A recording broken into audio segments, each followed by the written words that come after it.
You were tuned in to episode 77. Yes, I said it. Episode 77 of the Goodfellas podcast. I am your host, G5 Jeff TV, aka G5, aka 5, aka the Guru. Is in the building. As always, gotta salute the VP Shane in the building. Uh he's not in the building, but he's always in the building, if you know what I mean. Big shout out to the VP. My guy Boxing First Vlog, aka the General, aka Blunt, aka Blunt Bayless, aka Mr. 1K will be in the building momentarily. Big shout out to everybody. If y'all know the channel, y'all know the routine. If I'm dolo, put a one in the comment section if you can hear me. Put a one in the comment section if you can hear me. If you're listening right now, once I see that one, then we're gonna get started. But big shout out to everybody to be holding it down for G5 Jeff TV, Boxing First Vlog, VP Shane, man. We be over here, be trying to maneuver out here in these boxing streets, man, for sure. Stay ready in the building, man. Give me that one. Big shout out to my bro, Stay Ready Boxing, man. What's going on with you, big bro? We gonna get this thing up and going early. April 9th, man, this Saturday. It's a huge day and night of boxing. Triple G, Murata. We got Lubin and Fondura. We got Tony Harrison, Garcia. We got Ryan Garcia, Manuel Tegu. So we got a lot going on. He said, I'm back. If you've been checking out the channel, pop up, put up our spotlight list last night. Oh, no doubt. No doubt. Absolutely. So I'll definitely check that out. My main man, my partner, Boxing First Vlog, aka the General, aka Blunt Bayless, aka Mr. 1K is in the building. What is going on, big bro? Man, I'm in some kind of mood today, bro. I ain't even gonna lie. Yeah. Man, these motherfuckers in these boxing streets, man, they real reckless with their mouthpiece, bro. It's crazy, bro. Well, I haven't talked to you all day, so fill me in. Oh, bro, I'm on Twitter last night, and I threw the comment up about how they picking and choosing where they're gonna do the pay-per-view with the Kambosos fight. Right. So obviously, one of the first spots I'm hearing about was Canada. So I say, well, they're gonna make all the money they can off this dude because they can't hold the belts. All I'm getting in the reply section is, dumbass, he ain't from Canada, this, that, and the third. And I'm like, what the fuck, bro?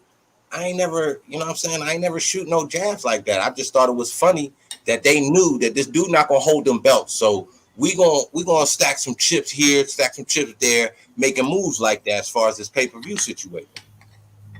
So I peep with a dude that hit the little reply. I'm peeping where he from. This dude from Dagestan, Russia. I'm like, damn, my dude, you from a place that only got outgoing traffic. Like, what is you talking about, bro? Like, come on, bro. You act like you want to play this word game with me, pimp, man. You talking like a baby mama, homie. Your wordplay is trash like your mama box, my dude. Stop playing with me, homie. I'll up this motherfucking pipe like a plumber. Oh, you's a fake tough guy. No, bro. Check my resume, my dude. Really, seriously. When you Twitter banging, it's real gang in these streets, homie. So stop that disrespectful shit. Because when I shoot my jabs on these social sites, I'm not being disrespectful. I'm not being disrespectful. I'm not coming in like stupid motherfuckers this and that, and the third. I just shoot my shot and I get up out the way. You feel me? It's none of it's disrespectful. You might not like it, but it's not disrespectful. The shit that they doing when I'm shooting my shit is like, yo, you being disrespectful, but you wouldn't do that in my circumference. You wouldn't do that in my cipher. You feel me? Like, this facts, bro. This real facts. This ain't no fake tough guy shit like he was talking about. Like, bro, what you talking about, bro? I'm smashing you on this word game, meaning I literally smash you in real life. So like I told you, Westside Phoenix, Arizona, let me know when you touch down so I can spike your punk ass. You understand what I'm talking about?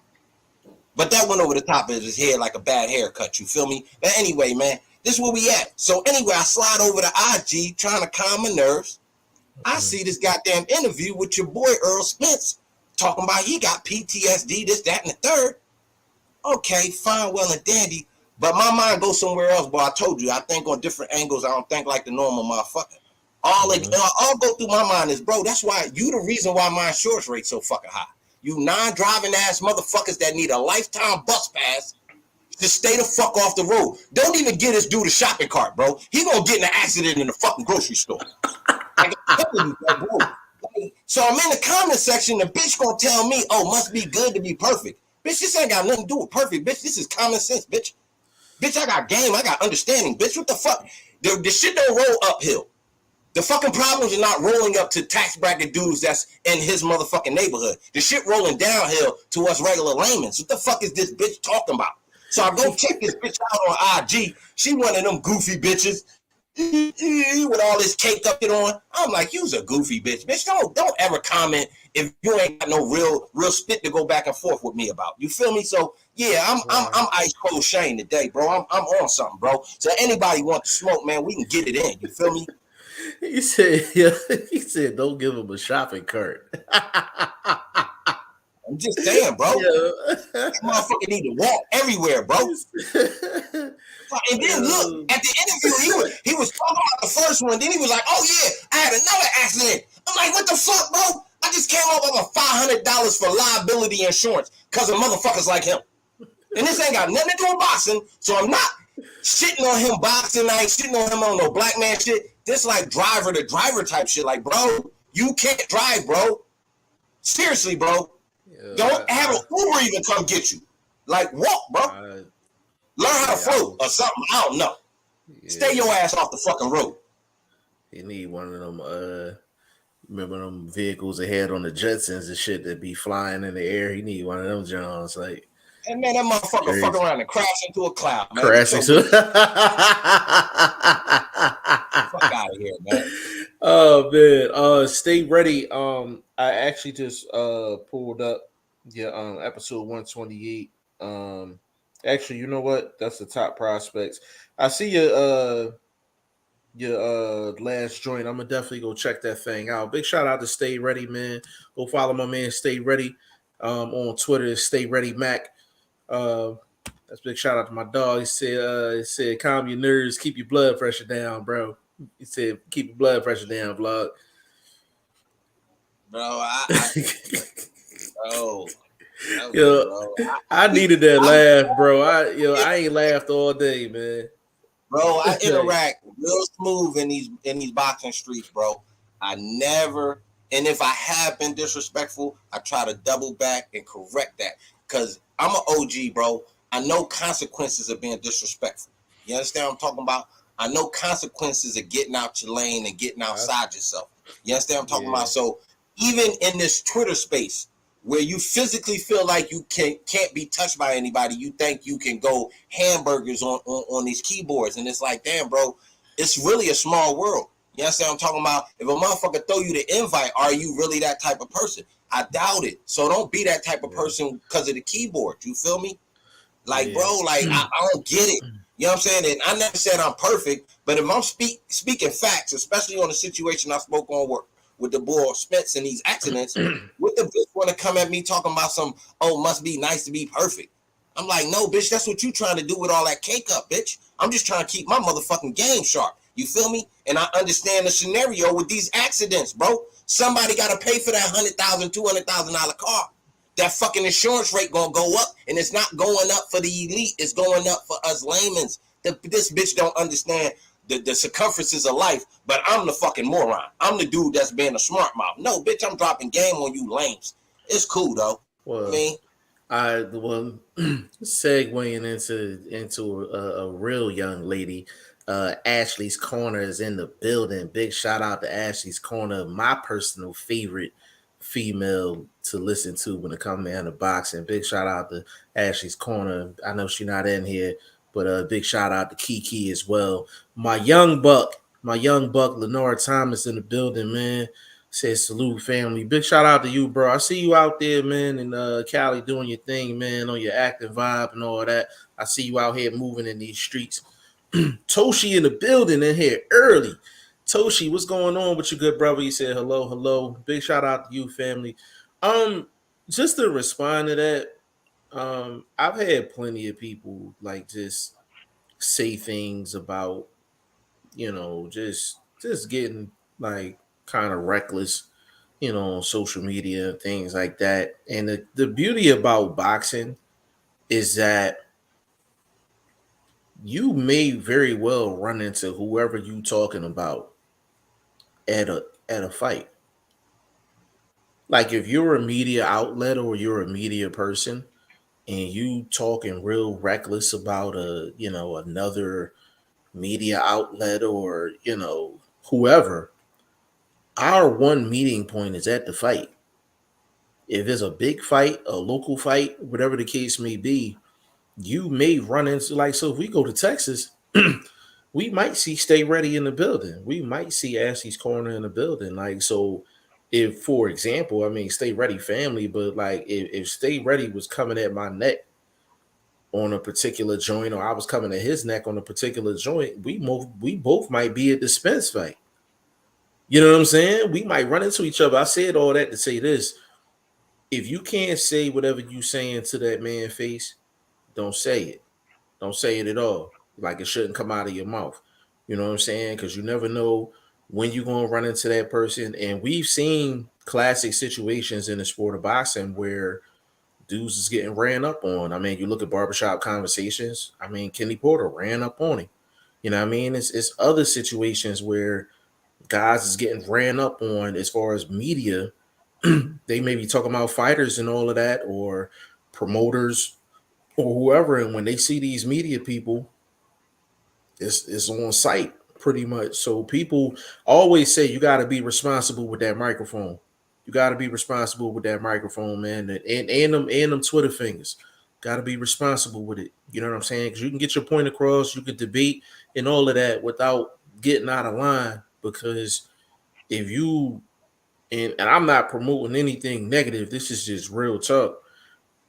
If you running the vlog at an event and it's you know it's on that type vibe, like If it's yeah, spunky, you it feel yeah. me? If it's If it's if about it's some activities, yeah, you feel me? if it's that type, if it's that type action, like it might go down in the parking lot. It may not go down in the media area, but it might go down in the parking lot. You understand what I'm saying? And it's like, and it's the same thing. Like I don't take disrespect well neither. Like and vlogs know me for the longest. You know what I mean? It's been very few situations where he's seen me like pissed off, but usually when I'm pissed off, like first thing I'm like, yo, we got to get this in. Like, you know what I'm saying? Like, so and we both from Philly, like it's just, sometimes you just gotta watch what you say to people. And for the people that's on social media and all of that, like you can't, the reaction is the thing you can't control. You may think what you said is light, but that person might have took it 10 times worse than what you think. So people got to be responsible with their words, got to be responsible with their actions, not only just in these social media streets, but just in life in general, man. So that's why vlog is kind of like the heartbeat of this show, Check man. it You know what out. I'm saying? Check it out. It ain't what you say, it's how you How say you it, say it's it. who you say it to. Right. Them is the three Thanks. factors you got to walk through life when you wiggling in these streets, bro.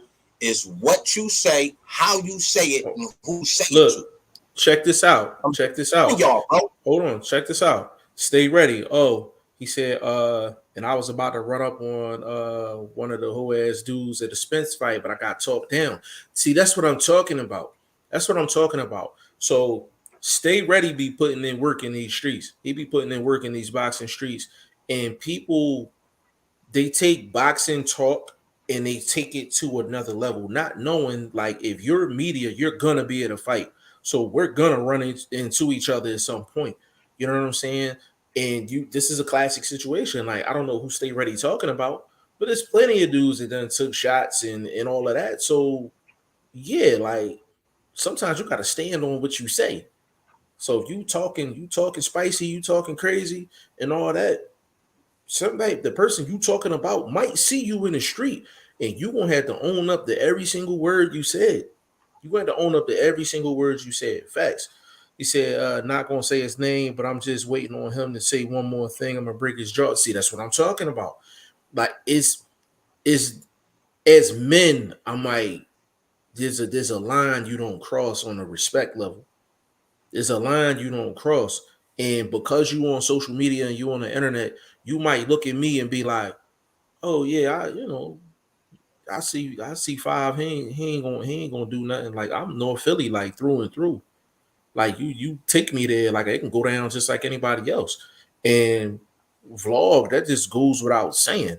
Like you get at him, and I'm not gonna get into detail on the old situation, but we had a situation where had to run up and what I'm saying, and that certain somebody, they didn't realize how serious it was, and they got the message real quick. So we not just talking just to be, talking, and we ain't trying to talk like we, like John Gotti neither, but like we not gonna be disrespected. That's just what it come down Man, to. hey, I'm gonna just put it to you like this: when you interact with me, just know you're not interacting with no noodle back, yo. That's all I ask of anybody that comment, that say something about my post. Nothing that I put out in this boxing world is disrespectful, bro. If it's shit that I don't like, I still curve my words to get my point across without trying to spark nothing. You feel me? You know what I'm saying? Like, so do that when you interacting with me. Keep them smart mouth baby mama words to a minimum with me, because I'm not your boyfriend.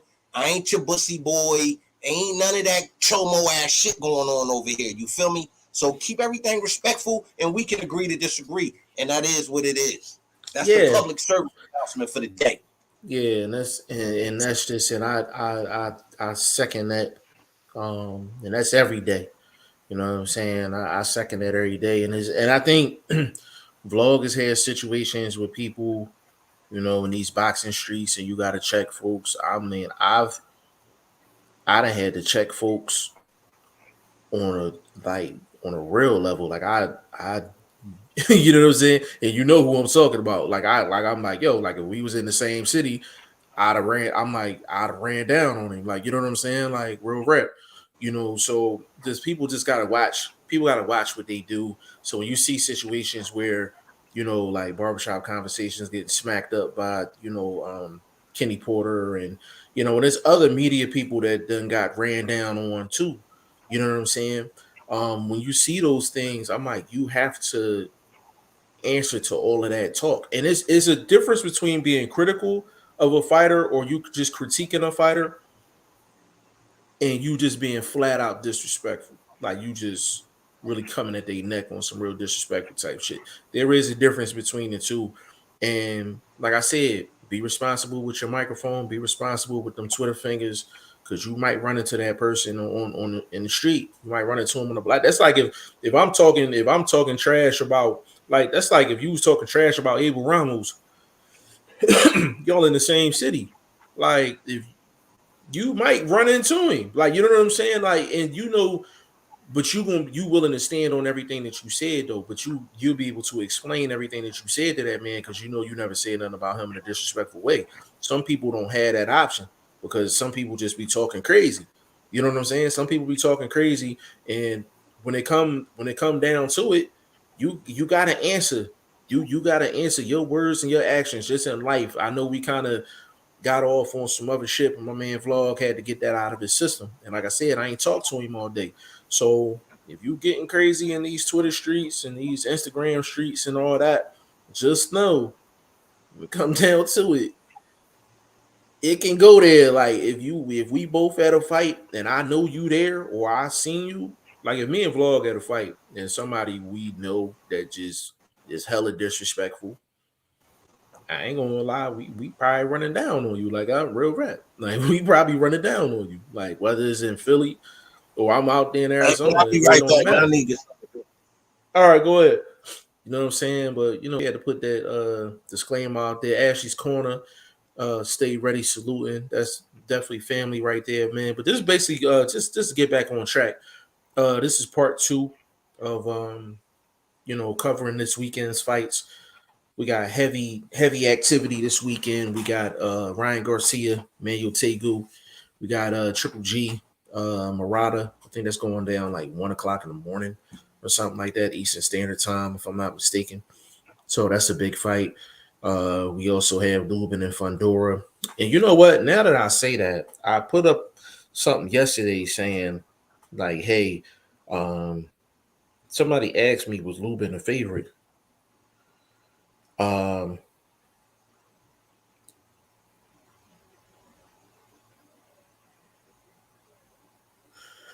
Yeah, but my bad. But people were saying like, is Lubin the favorite? And I'm actually about to check right now because my man Vlog put something up. Man Vlog put something up and the odds was like almost even. And I'm thinking like Fondura should definitely be the underdog in this fight. But if he's a favorite or close to a favorite, that's crazy. Let me see real quick. Let me see.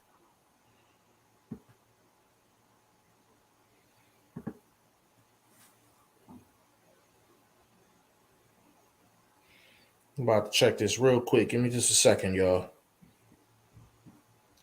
We're gonna check these odds real quick. See what's popping. I'm about to check the odds on Lubin and Fondura. I know I seen that screenshot you sent me. One is 111 to 101, something like that. But they both minus. So yeah, that's an even fight. Yeah, that's basically an even fight. Little $8-9 difference. Yeah, it's not. It's actually not on the website that I'm on. It ain't no big payout though either. It's basically $100. It's not. No. Yeah, it's like it's an even bet. It's actually a little bit under an even bet. You know what I'm saying? That's crazy. But I don't think it's that close. I don't think it's. I think Fondura should definitely be the underdog in my opinion, a betting underdog because he's not as known as Lubin. No, that has nothing to do with it. When you got to be you based on a track record too. Lubin has been stopped and he's been rocked. I've never even seen Fondura hurt, so I wouldn't estimate him. If you asking me about numbers, put him in a underdog role. I would at worst leave it even as 110, 110. You know what I'm saying? So you feel like it's an even scrap. Even all the way through. It's truly, to me, an estimation of a 50-50 fight. Like, you couldn't get a better 50-50 fight. Okay. I mean, fair enough. And that's going to be interesting because Lubin hasn't faced anybody like Fondura in terms of the volume. Fondura got a lot of volume. The height, yeah. Obviously, the height, the physical advantages, but I mean, it's like he gonna have a lot of leather flying his way, so it's gonna be real interesting to see how Lubin actually plays that. But I was saying before you got any overhands in this game, he gonna need it. He gonna need it and I'm glad, and people need to realize like I don't see eye to eye with Vlog all the time, and Vlog don't see eye to eye with me all the time, but we see a fight the same way. We breaking down a fight, we usually break down a fight the same way. We might end up at a different conclusion. But the reason why Vlog, and correct me if I'm wrong, Vlog, the reason why you have to ask, does Lubin have the overhand in his game? Number one, because of the height. Number two, usually with tall guys, if you're in the right range, those looping shots over the top, a lot of times those will connect. You can get them off and keep yourself defensively out of the way as well. So that overhand is really going to be important for Lubin. But I personally have not seen Lubin really throw a lot of overhand shots. His is a lot of straight 1-2s, and he's so much taller than Lubin. Them straight 1-2s is to the chest and to the neck. So he's gonna have to shoot his joints up. You know what I'm saying? Or he's gonna have to squat down and come over the top. You know what I'm saying? Come over the top with his hook. So that's a great question, though. Now this is where we in agreeing to, like, we starting to kind of lean towards each other, because Fondura's fighting style actually will assist Lubin. Yes. Facts. So if they're able to develop in a short amount of time, it will be assisted by Fondura's fighting style. Now, in the fight with Garcia, he should have been able to fight long because he had a long fighter in front of him. But as we've seen, that's not what he does well. His accuracy is off when he's throwing straight shots, and he's just not a fleet of foot type of guy where, as tall as he is, you think he really be able to use his range and things like that, he's going to fall into that overhand based on he likes to get inside, throw those uppercuts and things like that, the chop down sort of right hands and things like that. So it should help Lubin as far as what Fondura is expected to do. Yeah, that's a great breakdown on that. If Lubin plays his cards right, and if his punch variety is vast like it should be, then he should have Fondura running into a lot of shots. He ain't got to really set up a lot of shots. He should be having him. He could this one of them fights. He could literally be setting traps, and Fondura gonna do all the work for him. He gonna run right into traffic. You know what I'm saying? So we're gonna this gonna be a real indication to see how good Lubin is offensively. How versatile is he offensively? Because he should just be all body work and let him run into shots up top. He ain't got to force nothing up top. If he's on point, you know what I'm saying? What I've noticed or what I haven't noticed is that Lubin has an elite back foot game. So would that pose a problem for him being pushed back so often and slowing his output down because he's concentrating on defense, where he's at in the ring, sort of thing? Like, I mean, I don't know. I'm going to you to say what you think about his back foot game. Would that be a part of his offense, a part of the setting up? That's the problem. That's the problem. That's the problem. We don't know how good his back foot game is. Because the thing is, it's how often he's going to have to fight off the back foot. It's how often he's going to have to fight off the back foot. That's the thing. Because you ask a guy, can he fight off the back foot? You might say yes, but he might only be able to do it in spurts. Can he fight off the back foot for 60% of the fight, 70% of the fight? He may have to do that. And you know how I feel about asking guys to do something that they're not used to doing. And then you asking them to do it for the first time, and it's against a high level guy. Fondura is a high level guy. So you're asking this guy to possibly, you either asking him to walk down Fondura, which I don't think is going to happen, or you fighting 60, 70% off the back foot and you're effective the entire time. It's a difficult task for Lubin. It's for Lubin to make the adjustments. Lubin has to make the adjustments. One thing I can say that's in Lubin's favor is that whole team is on a semi backslide. Pops, the trainer, obviously the son fighting, and they lost the Sterling Castellano situation. So shout out to Otar, but I thought he was real dirty in that fight per se. And, I don't want to nitpick over it, but just speaking on that whole team, they kind of on a step back. So they really got to be bringing a nice game plan and kind of, really being focused in this fight. Because like I said, that wasn't the greatest performance against Garcia. That dude, Lou Moretti, he's a fucking idiot. Yeah, Moretti is horrible. He's horrible. I'm like, come on, bro. What the fuck? You watch that shit with 2 eye patches on? Like, come on, bro. Stop. Right. That's a fact. You know what I'm saying? That's a fact. And I think, and I always ask this question, and I think Lubin's going to win the fight, but as I'm thinking, I'm like, I might have to step back on that, because I always ask vlogger, I ask this question all the time. I'm getting ready to ask, which fighter can fight their regular fight and win? Who can go in there and beat themselves and win? Fondura can go in there and be himself and win. Lubin can go in there and be himself, and I don't know if he wins this fight being himself offensively or even on the back foot. I don't know. I like his power, though. I think that's something that he's been bringing to the game these last few fights. So that should be able to get Fondura's attention at some point and maybe have Fondura to be less reckless, because he was cautious against Garcia. I think he respected Garcia's punching ability, and he wasn't loosey-goosey with this overt 20-punch combinations and things like that. So I think if Lubin can get his attention early, first, second, third round tops, you might, make him judge how he's coming forward and how often he wants to come forward.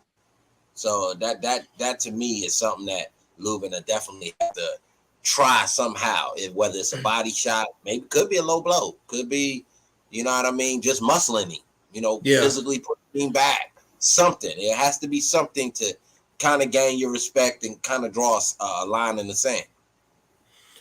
Yeah. Lenora Thomas said this is a pick'em fight.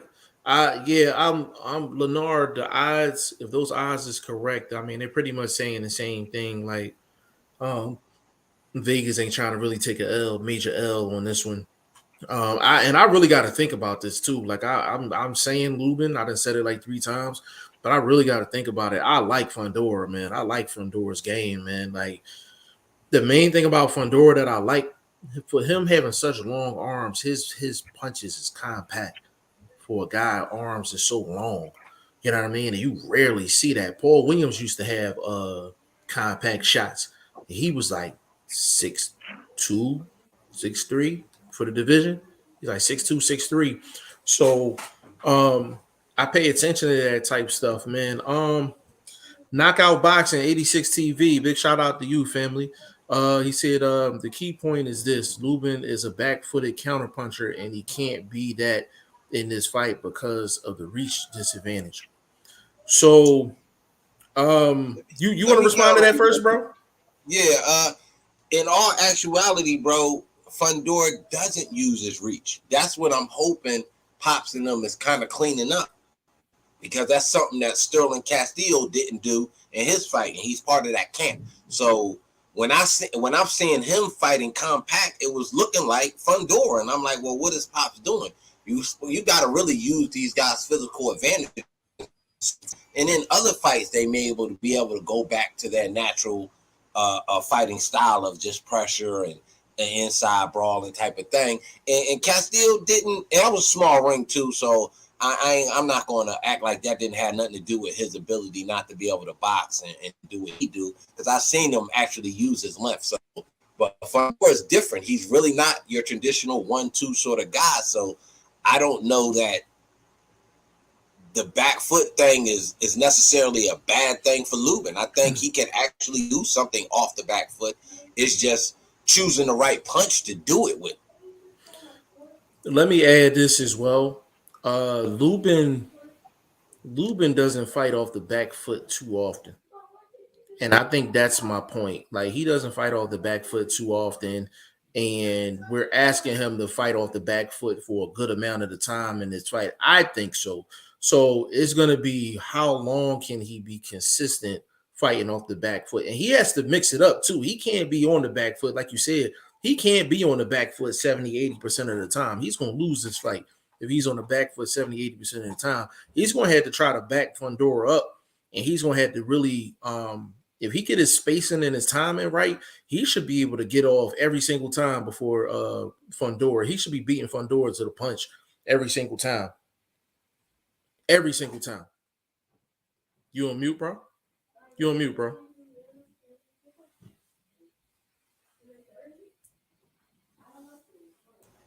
My bad. There you go. No, you good. Look up. Airplane. And y'all know what it is. Y'all been over here with me a long time. Anyway, do you think Lubin can actually go forward in this fight? Because I didn't think the dude Otar could. But again, will this be a small ring? Will that be something that helps Lubin because the ring is small? Or do Lubin need space? Do you think the ring should be bigger? That allows Lubin to kind of move a little bit, maybe not always keep going backwards. He could do some. That's a good question. Would a smaller ring benefit Lubin, or would it benefit Fondura? To me, it would benefit Fondura, but a bigger ring would assist Lubin from per se not having to always go back. Like, I could just step to the side and throw some of these hooks or something like that, and kind of circle around and do a little bit of back and forth instead of kind of taking a step back and then trying to get out the side door. You see what I'm saying? Right. So yeah, that's a good point. That's a good point. It's so interesting to see how this fight goes. It's a great style matchup. Knockout Boxing 86 TV Said Lubin's lower body also doesn't match his upper body. He has power in both hands and is a fluid combination puncher, but he doesn't have the best movement. He is a flat-footed fighter. So let me get at that real quick, vlog. Let me jump on that one first. So usually with southpaws that has some pop, they're usually flat-footed because they like to get maximum leverage on their shots. So I don't have a problem with that. But with guys that are flat-footed, I look at a couple of things. Do they keep their head off the line? Number one, are they capable of giving me that side step, that half step to the left or that half step to the right, that full step to the left, that full step to the right? Can they understand? Can they change the zip code without them moving all crazy? Give me one whole step to the left. Give me one pivot. How's your pivot game? Do you keep your head off the line? That's what I look at when I look at a guy that likes to sit down on his shots and get maximum leverage on his shots. So when I look at Lubin in the past couple of years, the last time I seen Lubin really sit down on his shots but keep his head off the line is really the Nate Gallimore fight from a couple years ago. That's the last time I've seen him really like put it all together in terms of like pivoting and things like that. So I haven't seen it from him in a while. Like he's been successful, don't get me wrong. But even when he fought Gachet, it was more like keeping Gachet at a distance. He was getting his shots off first, and Gachet just really wasn't throwing nothing. You know what I'm saying? So being a flat-footed fighter is okay if you have the other attributes to combat it. Like not every person is going to be bouncing on their toes, moving around, fleet of foot, and all of that. Every boxer is not like that. Spence is a flat-footed fighter, but he keeps his head off the line and he understands distance, so he can be like that. Is Lubin like that in a sense? Yes, but his his footwork got to be on 100 against Fondura. His footwork got to be on 100. So I'm looking more towards the side to side movement, knockout boxing 86 TV. I'm looking more the side to side movement, the pivoting, and can he keep his head off the line and still get his shots off? What you think, Flo? I agree with that, bro. I agree with that completely. Again, that's why I think ring size will matter as far as flat-footedness. Like, okay, if that's his style, does a small ring help him? Because then he don't have to worry about moving as much. He can concentrate on the inside defenses, just twerking the shoulders, like you said, keeping the head off the line, little subtle spins, things like that. That don't really cause athleticism to do.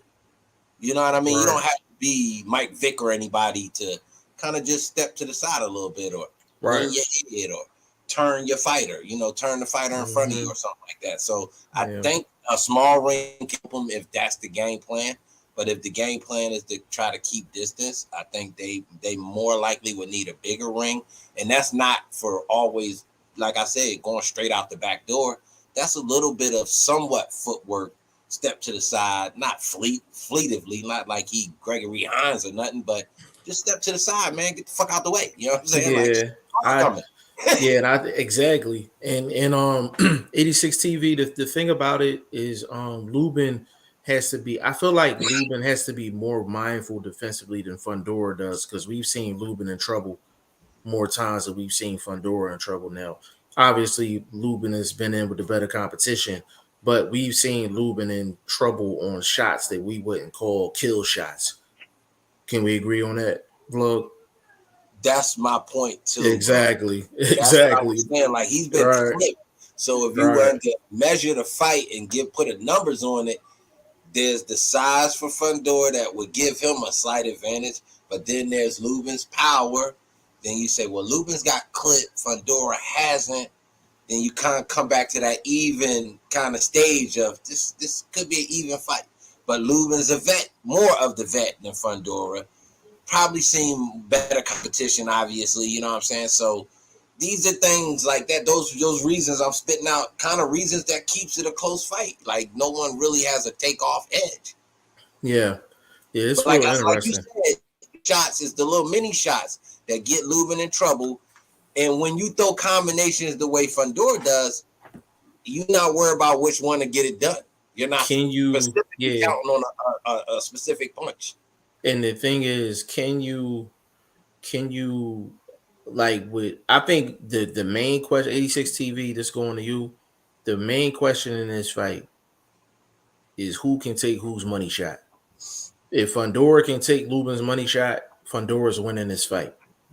If Fondura can't hurt Lubin, Lubin's winning this fight. So it's really who's gonna get whose attention within the first couple rounds of the fight, and I think that's what's gonna control it. But that's And the thing. sometimes Everybody hurts Lubin. That's the one thing. But that's what I'm saying. Like Fondura usually is a volume guy. That's what I mean. And like, Lubin hasn't seen that type of volume neither. You understand what I'm saying? Yeah, I get you. Yeah, so this gonna be interesting, man, for sure. Like I can see Lubin winning a decision, and then I can see Fondura literally stopping Lubin. Like referee stoppage type shit. I got Fondura by stoppage. Yeah, 86 TV said also if Lubin doesn't hurt Fondura, can he keep up with the work rate to win rounds? Fondura throws anywhere from 70 to 90 punches per round. Lubin throws but he's 40 inaccurate, to 60. Though. He's inaccurate. Yeah. So 86 TV is a lot of Fondura. Yes, he does throw, I would say anywhere between 70 to 90, 60 to 80 punches a round. What Fondura does, he is a lot of throwaway shots with him. Like his volume is not really precise. Like he kind of sometimes it seems like he just be throwing because he can. You know what I'm saying? Like he's throwing because he it's like he's throwing and he just seeing with sticks. That's punches combinations to me. And that's what he does. But I haven't seen Fondura really set no traps. I haven't really seen him. Like everything is kind of like if you throwing 6, 7, 8 shots, something's gonna stick on the wall. And that's kind of his mentality offensively, where Lubin, he'll give you that 3-punch combination and everything is compact, everything is hitting the mark. So it's so many different layers to this fight, but I think it's really going to come down to whose chin going to hold up.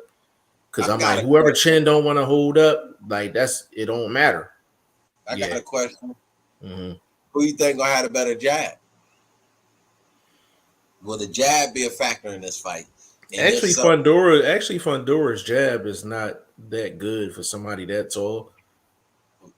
So you rolling with Lubin? Hey, I was thinking. I'm rolling with Lubin on the jab. Is how consistent can he stay with the jab, and how disciplined can he stay? I ain't gonna lie, bro. I think Lubin got to double the jab and come with an overhand, bro. That is a type of overhand that's a step around. Yeah, no, I agree. Necessarily not you southpaw, so you don't necessarily have to extend both jabs. You can shoot one, feint the other, step around and throw overhand left. Try to get Fondura, who's a flat-footed guy himself, on his heels, spinning and looking kind of twisty in there, and just you can fluster him in that fight and make him, who has a janky style in itself, look even worse, and that could be a thing that the judges start seeing. So if he's able to use better footwork, not that either one of them is, like I said, Gregory Hines, and they ain't winning no tap dancing contests, but I think Lubin's a little bit more athletic, and if we asking for somebody to imply some sense of footwork in this fight, I gotta edge Lubin with that, man. Yeah, if Lubin's gonna win this fight in 86 TV, this for you, bro. You take your number of between 70 to 90 punches. If Lubin is gonna win this fight, he has to get Fondura's number down to around 50 to 60. Around 50 to 60 punches around. Because if Fondura is only throwing between 50 to 60, that's telling me he's worried about the comeback. That's also telling me Lubin's probably keeping him at a nice distance. He's controlling the distance and he's controlling the pace. So if you're looking, 86 TV, that's something to look for in this fight. If Fondura is throwing anywhere between 50 to 60 punches around, Lubin's winning this fight. If he's getting up to around his 70 to 90, Fondura's probably winning this fight. So look at the punch, not the punch stats, but just how many punches he's actually getting off per round. And that's going to be a real good indication on what the end result is going to be.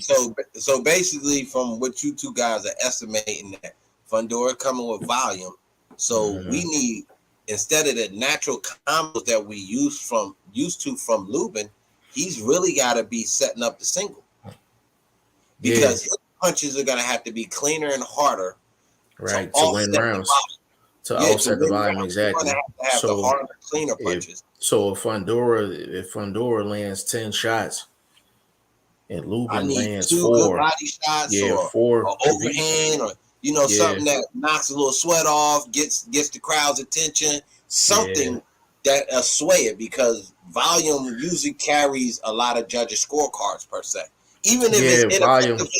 Because look what Marcelo did.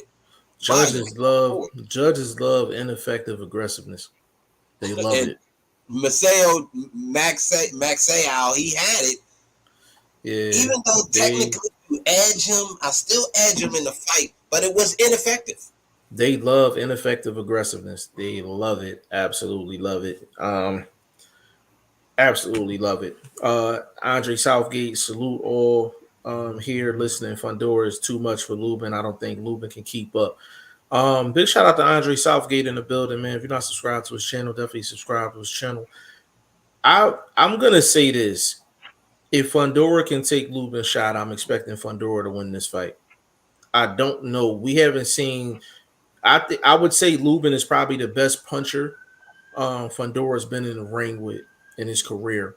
So I'm really looking to see who will land the first big shot and how the other person takes it. I'm looking for that in the first 3 rounds. Off topic, I know my dude down under. I need your thoughts real quick, Andre, before you dip out, on the Garcia and Matet fight. That's for the Australian lightweight title. This boy just came right out. I mean, he right out the gates getting title offers. And big ups though, he won the bronze medal for his country. So, but the caddy going up against the Sudanese dude that kind of relocated to Australia.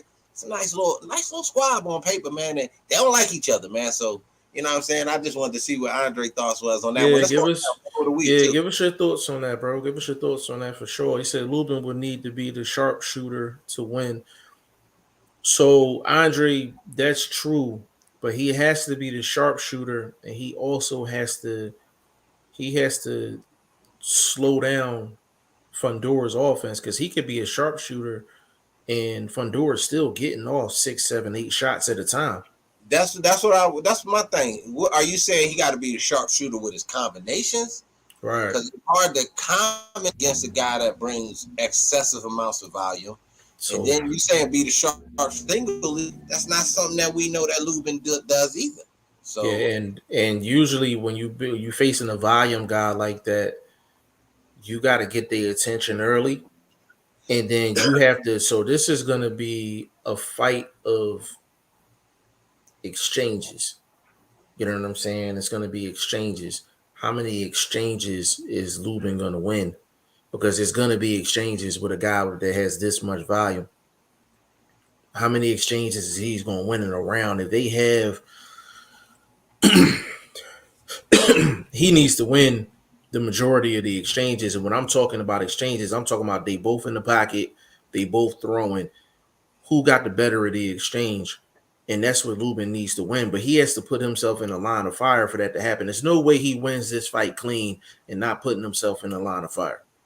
That's why I'm like, is his chin going to hold up against Fondura? And that's going to be the big question in this fight. Jose Vasquez in the building. He said, "What up? What's up with you, good brother?"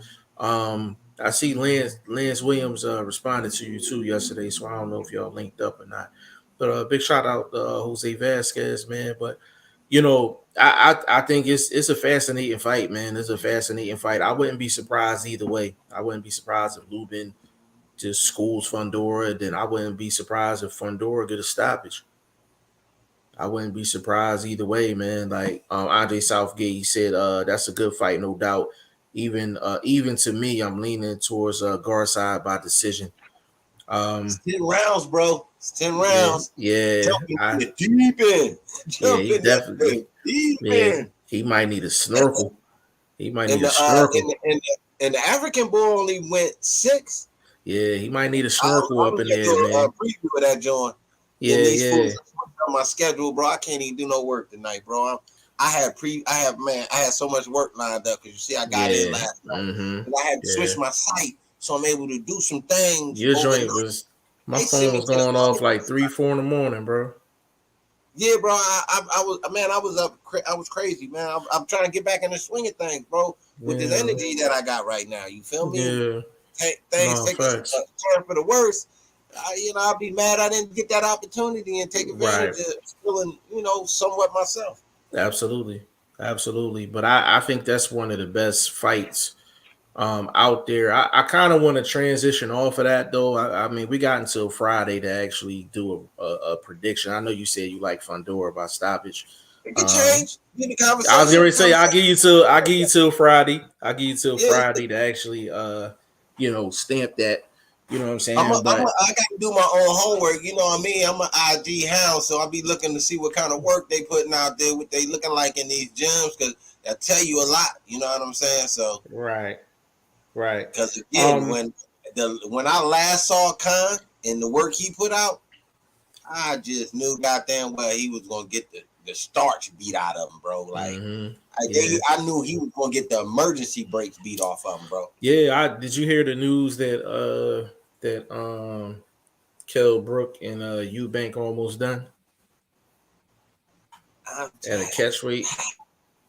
Yeah, that's what I'm saying, man. Eubanks is you. I'm telling you, bro. Eubanks don't want no title.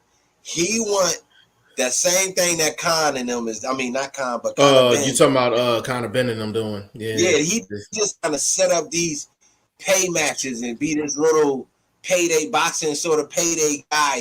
I mean, you chasing the title, you should have been on somebody's heels. I mean, come on, bro. You done linked up with Roy, so you got American connection. I don't know. I think they took a I step think back. that fight. I think that fight does nothing but Eubank but a bag. It does nothing but Eubank because I'm like if he beats Brook, they like all right. Brook was a smaller guy. But if he loses to Brook, he kind of gets exposed. You know what I'm saying? So, I don't like the fight. I understand it.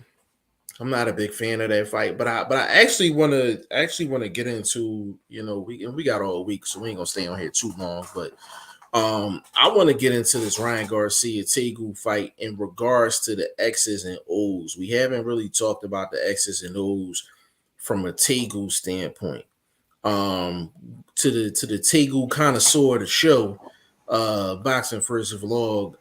When you look at Tegu and you've probably watched more tape on him than a lot of people, what do you think? You got to craft a game plan for Tegu. What do you think he needs to do to actually be successful offensively, but stay defensively responsible as well? One and only thing you can do against a guy with speed and no movement is move yourself. I ain't no singer, but I tried to get out on. But yeah, movement, baby. Consistent movement, baby. Consistent movement, baby. Consistent back and forth, side to side, in and out, coming out on angles, getting in close, tying up, all the OG sort of stuff in boxing that this dude has never seen in one fight in his entire career. Everybody that he knocks out stands right in front of him. Or they Simple as walk that. right or they walk right in the front door. Yeah, you got to make like Movement, baby. yeah. I He's a think dude that can punch with both hands. Like his style from his like earlier, definitely earlier. You know what I mean? Probably I say 5 to 6 years ago was similar to Emmanuel Augustus. Consistent movement, right. punches from different angles. You know what I mean? Just not no set style, but I'm gonna be effective with what I'm doing. Yeah. I think movement is going to be extremely important for Tegu because he's going to have to mix it up because he's going to have to make Ryan Garcia find him, especially with this added weight. He's going to have to make Ryan Garcia find him. But when he actually gets on the inside, I need for Tegu to be working. And I'm talking dirty boxing. I'm talking, clinch the one arm and and rip with the rip with the left hand, rip with the right hand. Yeah, whatever side the referee on, you should be ripping on the other side. Pull out some of these OG moves on Ryan Garcia. And to be honest with you, people think like you have movement, like you can't push the pace. You can be a mover and still push the pace because you're making your guy work. You know what I'm saying? So we need for Tegu to actually push the pace with Ryan Garcia, because if he's sitting up there, hold on a second, bro. Yeah, well, what he was saying is movement is the key, and that's facts. Because if you're dealing with a guy that has power like Garcia, as I spoke on, you don't want to sit in front of him and let his speed be able to be accurate. You know what I'm saying? His accuracy, I judge his accuracy as so decent. I don't think he's highly inaccurate because speed, he can make up for it with the next punch. So if he miss you with one, he's so fast, the next one coming around the corner, he gonna clip you with. So he's that sort of guy. And he's not a guy that sets anything up. So I think the boxing IQ definitely has to come into play with the movement. So you want to be saying, okay, if I'm going to step this way, this one I'm going to do next off the step. So you got to have, like chess, you got to be 4 moves ahead during each round. You know what I'm saying? You know what I mean? Like if I'm stepping back, then I know I want him to come in and this the shot I'm going to throw. Then I'm going to spin or I'm going to grab or whatever I'm going to do. You see what I'm saying? Like, to me, I think that's where he has to be, where the team has to be. They have to be ahead of this youngster with the boxing IQ. I'm not saying Ryan Garcia is no dummy in the ring, but I also haven't seen him tested to where he has to answer based on changes or listening to the corner and then applying that. You see what I'm saying? We've rarely gotten those teachings from him in any fight I can remember where I'm hearing the corner really elevate the IQ level for this guy. You want to know another thing, bro, that I want to add on? Usually when guys get new trainers and the trainer is a technical guy, you catch the fighter in the ring actually thinking too much. Tegu actually needs to take advantage of that, because I could see Ryan Garcia overthinking in this fight, trying to implement everything. Be first. Yeah, even if he's not first, because if he's moving, there's a chance he may not be first every single time. The thing is, he needs to change levels, change angles, and he needs to make Ryan Garcia think, not only of, because he's already going to be thinking about implementing whatever Joe Goosen done taught him. If he's adding different elements to his game, what's going to happen is he's going to add a different opponent to Ryan Garcia. So not only is Ryan Garcia fighting Tegu, now he's fighting the piece. Now he's fighting a new trainer. Now he's fighting the crowd. Now he's trying to look impressive. Like Tegu can actually add a lot of pressure on Ryan Garcia in this fight if he stays defensively responsible, he moves, and he's compact with the shots. Do not be wide with the shots with Ryan Garcia. That's going to get him knocked smooth out. Can be wide with the shots. He does throw wide. I got to be honest. I've seen him throw wide against guys he didn't necessarily have to, but I think he clowns at times through the fights I've seen of his. And again, I'm up to about four solid fights now, all the way through. So I think he kind of plays around a little bit, but again, I believe, I'm estimating he knows where he's at. So a lot of the little things he did to be entertaining in those fights, I don't think he's going to be worrying about that in this one. So I agree. The IQ game is high level, like you said, making the guy think, making the guy work. He got extra weight. He's a guy that's flat-footed, as this seems to be the theme of the show so far. Flat-footed fighters. Ryan Garcia is definitely that guy. For a dude that's so quick up top, downstairs, he like molasses. Mm-hmm. You understand what I'm saying? So yeah, you want that. You gotta want that to cross over each other. Yeah, like he's not real twitchy with the footwork. Like, you know how guys, they got fluid movement and they real twitchy with their movement. He's not real twitchy with his movement. It's more so robotic than twitchy with the movement. You know what I I mean? rarely see him bounce too. Yeah, he rarely bounces. He's the epitome of flat foot. Which actually takes away from it. He could actually be faster than what he shows because he's never on his toes. You know what I'm Uh, saying? my punch key for this one would be the jab, doubling the jab. Ryan Garcia is a horrible jabber, beating him to the jab. That's why I was thinking be first. Even if you're outside moving, being first with the jab, keeping the Yeah, stick out. You see what I'm yeah. saying? I think for me, I think Tegu pace. He got to push the pace forward. You know what I'm saying? Like he got to quicken the pace because what I think is with him pushing the pace forward, there's less. It gives Ryan Garcia less chance to actually implement anything that Goosen done added to his game. If he's in a slow, methodical pace, then of course he can Yeah, add different things to his game. But when it comes bro. down to it, but Just to be on that, it's just a proven thing that these dudes, the turnaround isn't like that, especially for veterans. Now, maybe for right, a young fighter that switches it hmm over from fight to fight, it can right, pick up a little bit. But veterans are so set, and I do consider Ryan Garcia a veteran, 20 plus fights. So I'm thinking like he's set in what he's going to do. It'll take third fight.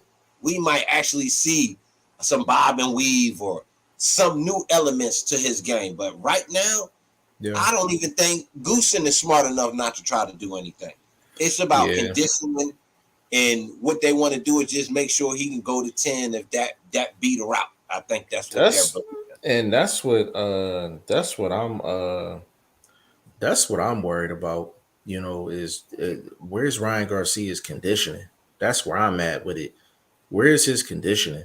Um, if his conditioning is not 90%, he gonna have some problems in this fight because I haven't seen Tegu gas in the because I'm about three deep. I watched two of them fights that they got on YouTube, and it looked like he's pretty much like this all the way through. Like he's not like this. You know what I'm saying? In terms Fluctuating. of it's fluctuated as He's far as his so energy. explosive, and then he's so like turned back down, dialed down. So yeah, Yeah, yeah. So he's pretty level. He distributes the energy pretty evenly, which he's gonna need in this fight. But he needs to do that, but also push the pace. He needs to test Ryan Garcia's cardio. that's what I Um, was going to ask you. That's what I was going to ask you. When you say push the pace, are you meaning attempt to push the bigger man back in some way not throughout the necessarily fight, or make just him keep work. consistently move, making them work, making them Make him chase, work. Yeah, set up make him work. traps, throw Right. different punches if you want them to think. Yeah, make him work, but make him work and make him think. It's kind of like a power puncher with a power puncher. If you got them thinking about what's in behind that door, and you got them hesitating, you don't won the battle. You know what I'm saying? And whether you're gonna win the fight, that's something different. But that's the battle you have to face against somebody that's a power puncher. When you're facing a guy like Ryan Garcia, you have to make him move his feet. You have to make him think so he can actually push the pace and still be not trying to make Ryan Garcia go backwards. Make him work. So if Tegu's on the back foot, he needs to make Ryan Garcia find him.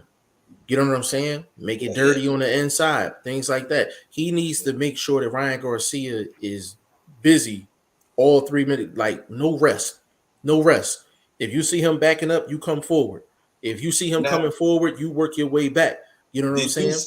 did you see what I saw in any of those fights? That obviously we gotta agree, footwork game, edge, Tegu, Yeah, yeah, yeah. ability to Easily, pivot, easily. Is his defense, Tegu. defense Tagu. Defensively, it's hard to judge Ryan Garcia defensively because his offense is so great and people are so afraid of his speed. I don't think he's really been asked to do a lot defensively, but I would say Tegu was probably more technically sound.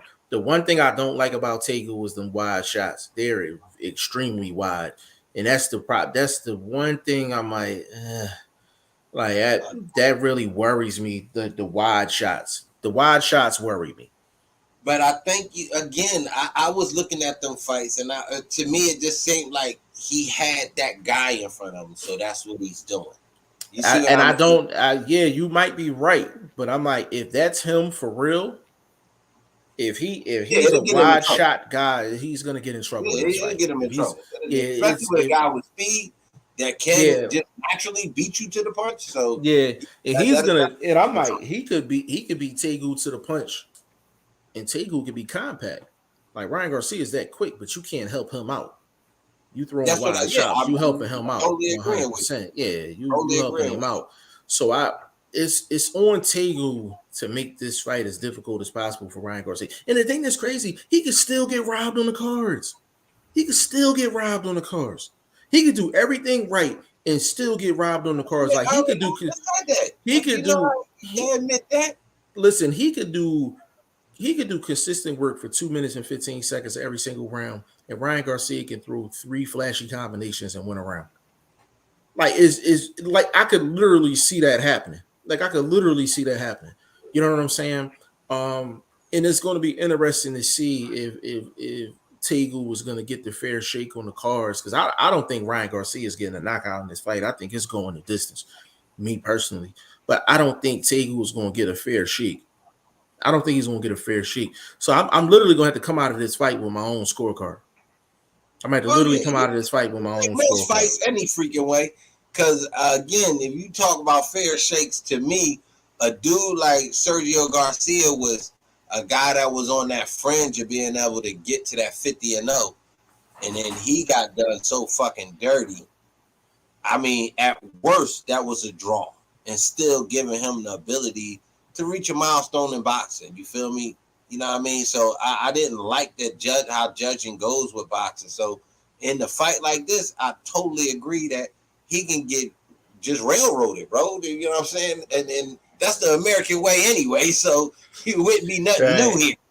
I'm just saying. Right. I want my man to make it extra hard for them to railroad him. Yeah, if I had to say, it's either so pretty or so bruising. You know what I'm saying? Like when I mean pretty, like you truly outboxing them, you beating them to the punch, your movement, this sort of thing. You looking fresh throughout the whole fight. That you can do that. But either the other way, I think the other way is more fan friendly. If you make it a dirty fight, a gritty fight, stay in this chest, whole match, attempting to push him back. The judges love you for coming in to do technically his backyard and playing a bully. Yeah, and the thing is I'm gonna explain this really quick. I think Tegu was gonna end up being the winner in this fight, even if he loses this fight, because I think anything outside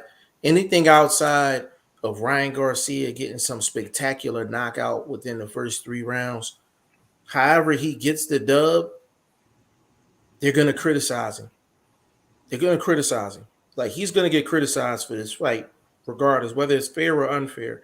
But I think Tegu was going to show enough in his game to where after this fight, win or lose, he should be getting consistent paydays for the next couple of years, because he's going to show his worth in this fight. And I just don't know. I just need for him to. I hope he can put something on Ryan Garcia where he can actually get him in trouble. And that's what I'm looking for. So Tegu has an opportunity here. He has an opportunity. I don't trust the judges. I don't trust the judges. To cap what the homie just said, man. Check this out. Dig this. The boy, he ain't lotto, because that's all I've been really capping for this dude. You know what I mean? When I did my homework and I'm digging into the archive, so to speak, and I'm trying to find that hidden gem, I just happen to find a hidden gem that's like accomplished. And I'm like, damn, what the fuck?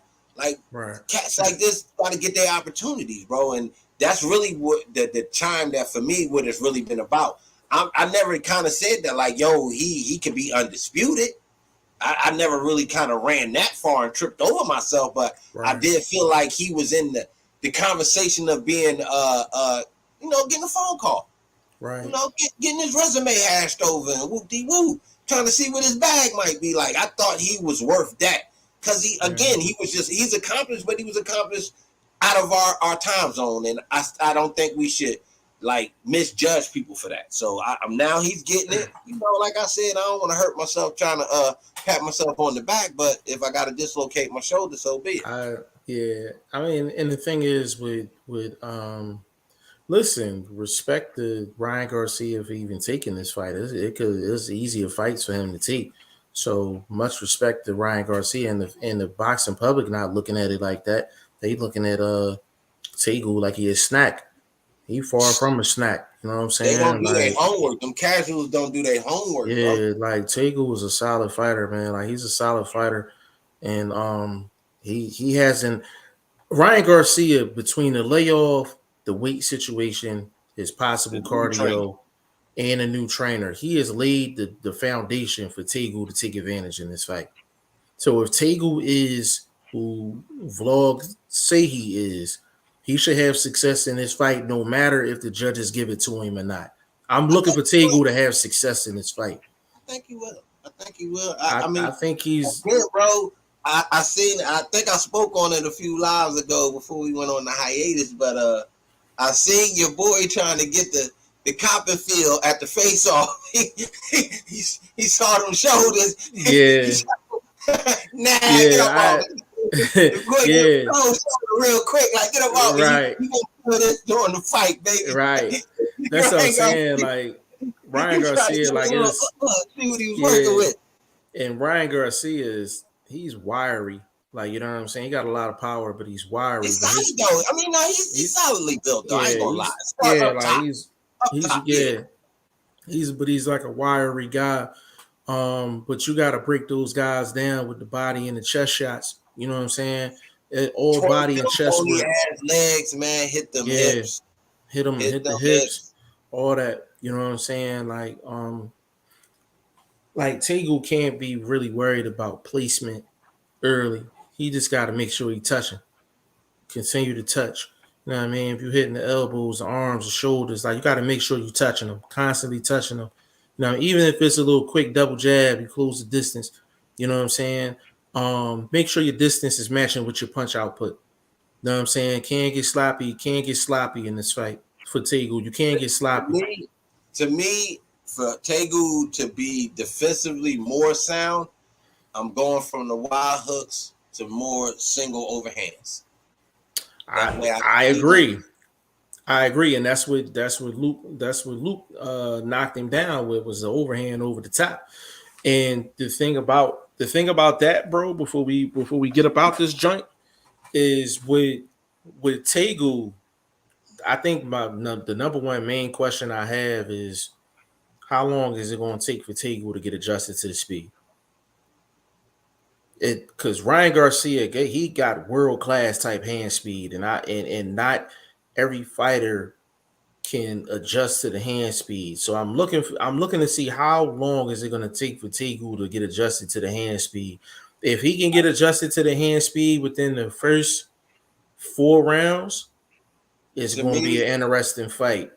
That'll be answered. We can answer that in the first 2 rounds, and what'll help us lead to our answers. Who has he been working with? Is there any quick guys in that gym that's kind of being a reflection of this dude that I can kind of get my time in with? You know who would have been a good who would have been a good sparring partner for him for this camp? Rashidi. Yeah. Because his hands is just his hands and a bigger dude too. His hands is just as fast as Ryan Garcia's. I like that. So those are the key things I'm looking for with Tegu. How long is it going to take for him to get adjusted to the speed? That's number one. Number two, is he throwing any wide shots and keeping himself in the pocket while he's throwing the wide shots? I don't like them wide shots. And the third thing, is he going to make Ryan Garcia work all 3 minutes of the round? Because the more he gives him pockets, the worse off it's going to be for Tegu going down the line. He's already should be he should be. And we're not talking about power. We're talking about like physical strength. Like Tegu got grown man strength, so he should be physically stronger than him. We're not saying he has more power than Ryan Garcia. There's a difference between physical strength and power. There's a lot of guys, Sean Porter for it. and he didn't have more power than them, but he was physically stronger than damn near everybody he's been in the ring with. You understand what I'm saying? So you got to factor that in. But I think it's a fascinating matchup, man. I think it's a fascinating matchup. But we got so many fights. We got to spread this out through the whole week. You know what I'm saying? We got to spread this thing out through the whole week. We gonna I mean, we's only on here for an hour 15, but yo, you gotta handle business tomorrow. Yeah. I'm doing shit all week, but I'm doing. I mean, did you handle everything you need to handle today? Oh yeah, man, that shit, bro. I'm so fucking tired. You know, don't even get me talking. I sat there for 2.5 hours. Yeah. Listen, get my blood away and shit. Yeah.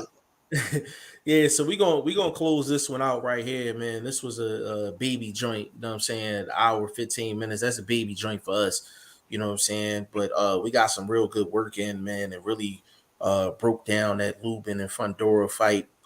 Really broke down that Ryan Garcia and Tegu fight. Actually, probably when we jump back in tomorrow, we could probably look at it more so from the Ryan Garcia side, and then we could start sprinkling over to Tony Harrison and Garcia, and then we could start breaking down the technicals in regards to Gennady Golovkin and Murata, and we, and kind of keep it flowing there, man. But this was a good one, short but a good one. Vlog, give me your social media so we can get up out of here, good brother. Man, Boxing First Vlog, spelled out, keep it all together. YouTube, look me up. Just put up some new work yesterday. Trying to get back in the swing of things and keep some fresh work cracking on the YouTube channel. Like I said, as long as I got this energy and everything with the spirits is all well and everything. Absolutely. So like I said, check out the new videos, man. A little preview of that PBC card, and looked at I can't even think of the fight I looked at, but look me up. Oh yeah, I did a little preview of the Aussie fight. For that Aussie lightweight title, man. That's an interesting look, man, because like I said, you had the bronze medalist from 2020 second fight jumping into a 10-rounder.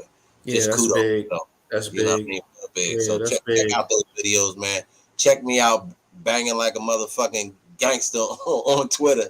You know what I'm saying? So in the gram, man, just putting out good shit, man. Check out that shoe game. I'm a sneakerhead, been that way since the 80s, since the Shell Tops and the Cortez Nikes, Top 10 Adidas, the Forms, them real shoes. You feel me? Right.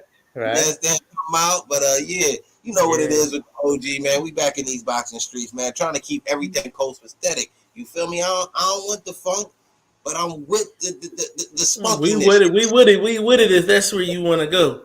Yeah, you know what I'm saying? I try to keep everything smooth. Aki, you dig?